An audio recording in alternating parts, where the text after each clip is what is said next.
Mga kaibigan sa ating mata ng bayan, meron na tayong isang tao dito na nais manawagan sa kanyang mga kapatid, si Asmin Abolencia. At tatawagan niya ang kanyang tatlong kapatid na nawawala. Tatlong kapatid, di ba? Opo. Hindi ho sila nawawala, pero inampun po sila. 10 taon na po ang nakakaraan. 10 taon na? Eh baka naman hindi kinakilala ng mga yon. O gusto mo lang sila makita? Opo. O sige, Iya. Manawagan ka na. Nananawagan ho ako sa mga umampun sa mga kapatid ko. Na sina Baby, Violi at Daisy Abolencia. Violi, Daisy, No, you can't go. Akala namin hilig mo lamang niyang pagkanta. You can make a career out of it.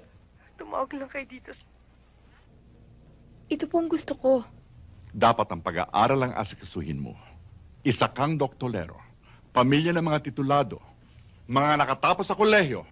Hindi maaaring pagkanta lamang ang kauuwian mo. Tatapusin ko pong pag-aaral ko. Commitment ko lang po to ni na Mr. Sanchez at Robert. Kailangan ko pong tapusin to.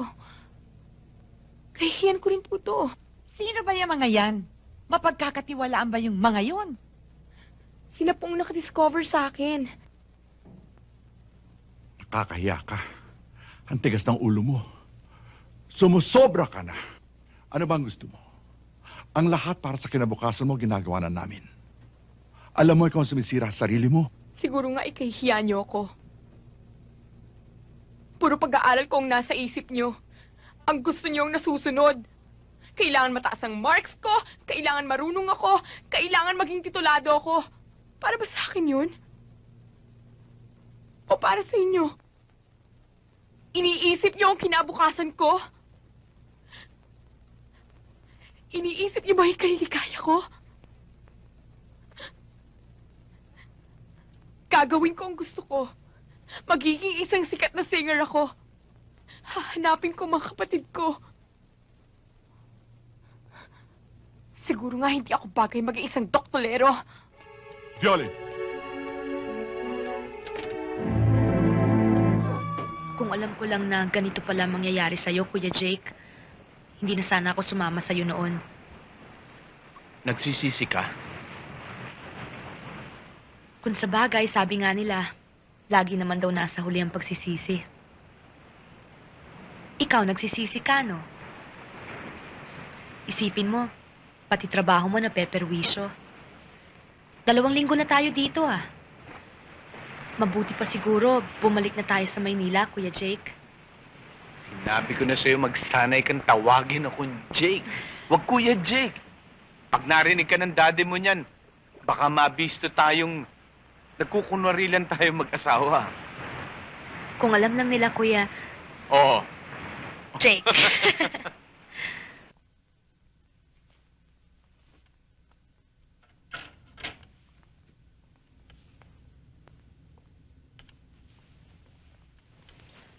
Jake, kung gusto mo, dito ka naman sa kama matulog. Ako naman dyan ngayong gabi. Okay na ako rito. Hiyang-hiya na ako sa'yo, Jake. Mula nung dumating tayo dito, dyan ka na lang lagi natutulog.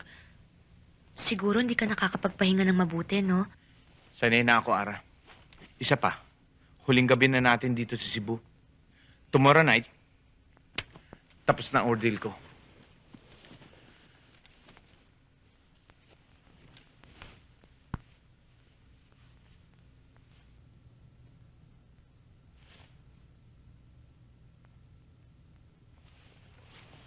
Ara, Hmm? kunwari lang, Ara. Pag nagkita uli kayo ni Henry Ortiz, anong gagawin mo? Mahal mo pa ba siya?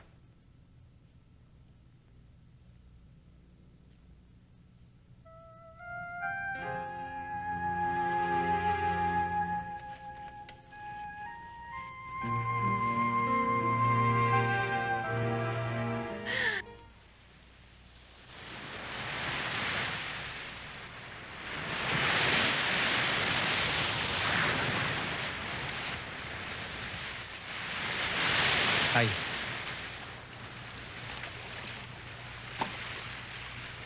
Mahilig ka pala sa ganyan.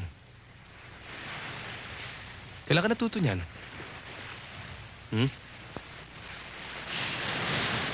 I'm sorry, Josa. Sige, sige. Paco. Ituloy mo na lang yan. Buisit. Hindi na kita istorbohin. I'm sorry. I'm sorry. Sige, sige. I'm sorry. Alis na ako. Ituloy mo na lang yan. Alis na ako. Storbo. Diyosa, madali mong malaman kung masama o mabuti ang isang tao. Eh, kilala ko naman kayo, Papa eh. Walang masama sa inyo kahit nasunog na tinapay. Kung masamang tao si Darwin, di sana tinulungan niya yung mga taong nagtangkang pumaslang sa akin.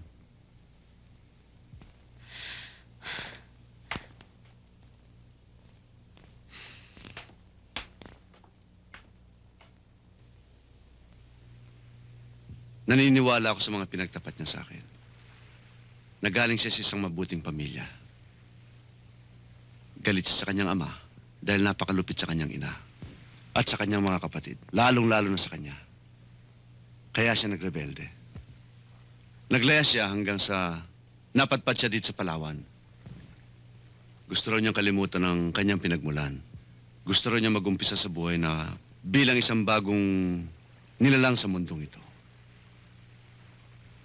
Gusto niyang mabuhay sa pagtayo sa sariling paa. Sa pagpapatulo ng sariling pawis. Sinungaling siya, Papa.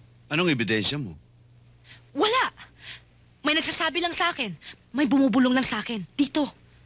Basta, Papa. Pag-aralan mo siyang mabuti bago ka magsalita ng ganyan. Bago ka manghusga ng kapwa. Matagal ko nang nahusgahan ng mga tulad niya. Wala na akong tiwala sa lahat ng lalaki. Huwag na huwag mong kalimutan, anak, na ako, ang iyong ama, ay isa rin lalaki.